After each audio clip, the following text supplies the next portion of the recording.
McGlynn is in. I repeat, McGlynn is in. Let the fun begin. This is the Commissioner Evaluation Podcast with your host, John McGlynn. Is that Herms? He got them guests on the Rolodex, stopping by to talk about some Dynasty Superflex. Everybody, yo, commish is in. It's time to sit down to listen to John McGlynn. Yo, who we trading, who we fading, who we getting off the squad. Knowledge never overrated, playing for number one. And yo, McGlynn is in. It's time to let the fun begin. It's the Commissioner Evaluation Podcast with John McGlynn.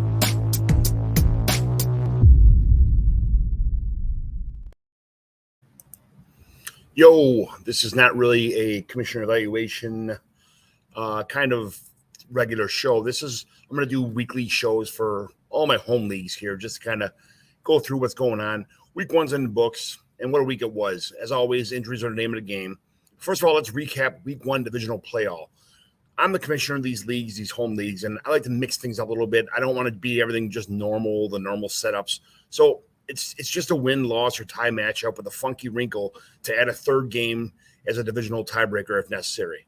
So your starting lineup against your other two division opponents was all that really mattered, not who you played that week. I manipulated everything around so the high score, all three division opponents, your high score won, your low score lost, and your middle score got a tie. So I manipulated points for the tied people in all four divisions. So there was 4 people who got ties, 4 people who got wins, and 4 people who got losses, so that it's like a third tiebreaker. You play your division opponents in week 2 to 4, and 12 to 14, but this third game is the divisional tiebreaker, just in case there's any. It's just a fun wrinkle to break up ties. I pin the highest score and the lowest score against each other manually. So, I assign all these winners to get you already talked about the positions against each other. It still counts as a regular season game, but will only really be important if you tie your division opponents in a playoff spot. Remember, 2 wild cards are the 2 teams with the highest points for, not max points for. That's a whole different story. That did not win a division. Having the lower max points for gets you more chances at lottery balls in the rookie lottery, but it only matters for picks 1 to 6. All the points that were manipulated by me are documented and will be pinned to the message board for clarity and possible playoff seeding at the conclusion of the season. All right, quick recap of week one. I was projected to score 243 points this week, but walked away with 173 points as my team did okay, but projections may have been skewed a little. And Dak only scored 9 of his projected 24 points. Other than that, even my bench was underwhelming. So I'm not going to really stroke my team here. But Brett had Nick Chubb, had a great week, but he left his best quarterback, Jordan Love, on the bench. Romeo Dobbs had a good week, but losing J.K. Dobbins and torn Achilles was a tough blow to his depth. John McNamara had a good game with Mac Jones. Eckler, McCaffrey, Aaron Jones, Stephon Diggs, all had great weeks. But the injury bug struck his already depleted quarterback room when Aaron Rodgers tore his Achilles. Will this be the nail in the coffin for Rodgers' Hall of Fame career and McNamara's playoff hopes? We'll see what happens. None of Ryan Alexander's starters met the projections as he only scored 74.81 points. His bench had a rough day too, but Puka Nacua will be a welcome addition to his low-scoring roster.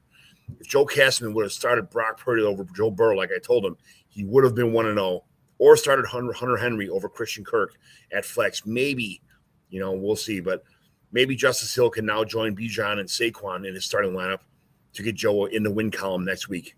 O'Brien came out of this week with a new starting quarterback and Zach Wilson, but he's going to need him to get Josh Dobbs possibly off his Superflex roster altogether.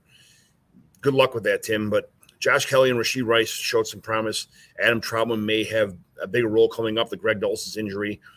Trust the process. Had big game out of Breece Hall, Calvin Ridley, and a monster game out of Tua. Sky Moore shit the bed. Tyler Algier had a good game on your bench, along with Rashid Shaheed on your bench, and Jacoby Myers. A lot to look forward to. You got some talent on your bench. Cal had a decent week out of a few of his starters. Baker overachieved. Goddard and Lockett got underachieved. His star receiver, Deontay Johnson, might be out for a month or more.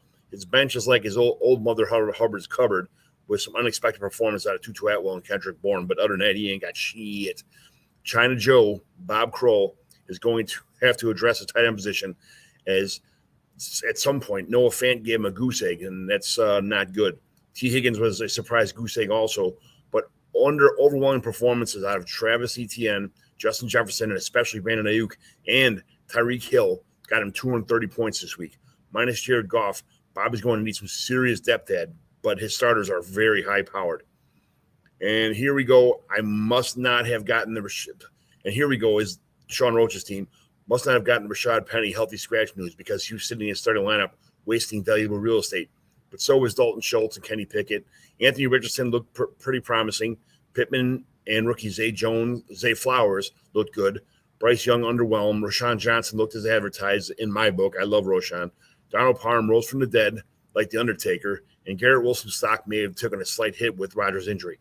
I don't think Buddha had a player meet their expectations this week.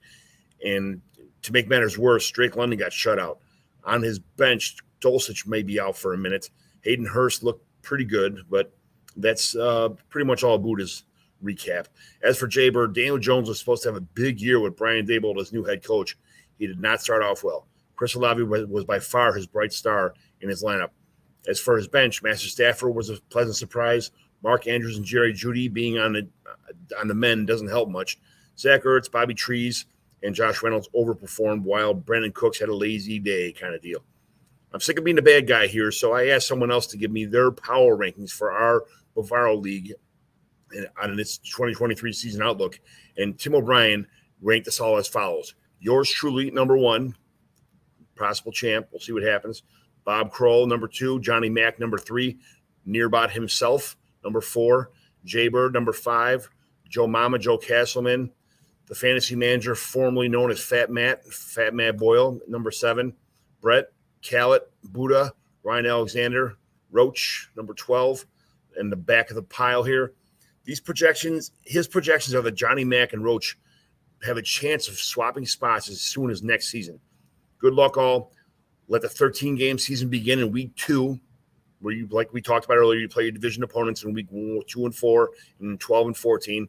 So right now, as of right now, trust the process is 1-0. Back to the Future is 0-1, and you lost to the worst team is 0-1. Next division, China Joe is 1-0.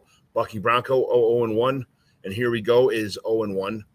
Third division is second tier team 1-0. Bird 4153 0-1. Joe Castleman 0-1, and the final division Johnny Mack is 1-0. Buddha is 0-1. And Ryan Alexander is 0-1. So that's where we stand right now. I'll try and get some weekly updates going as far as that goes. Good luck, everyone. We're all going to need it. This was a shitty week. We all lost some pretty decent players. A lot of injuries on everybody's team, but that's what happens. So that's the way cookie crumbles. Talk to you later. Bye.